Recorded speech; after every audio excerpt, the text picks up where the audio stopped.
Magandang araw sa inyong lahat at welcome sa aking channel.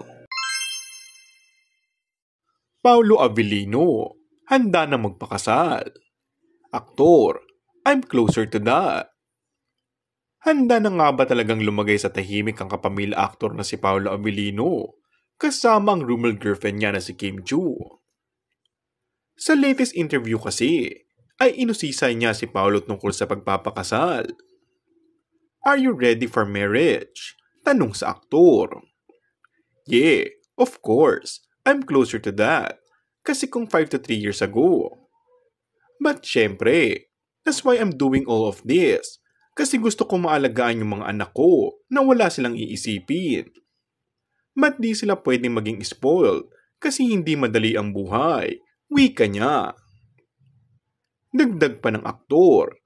Everything I do in life is leading up to yung aspeto na yun.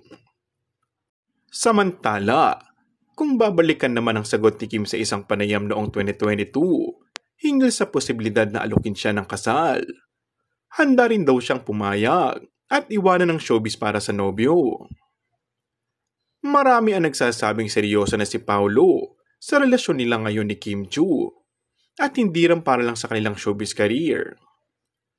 Patunay nito ay isinama nga niya si Kim na dalawin niyang anak niya kay LJ na si Aki na nakabase ngayon sa New York, USA. Well, at this point, sa buhay ni Paolo, mukhang desidido na nga siyang lumagay sa tahimik at magkaroon ng sariling pamilya. Para sa kanya, si Kim Chiu na ang kanyang dawan. Handa na siyang pakasalan ng Chinita Princess.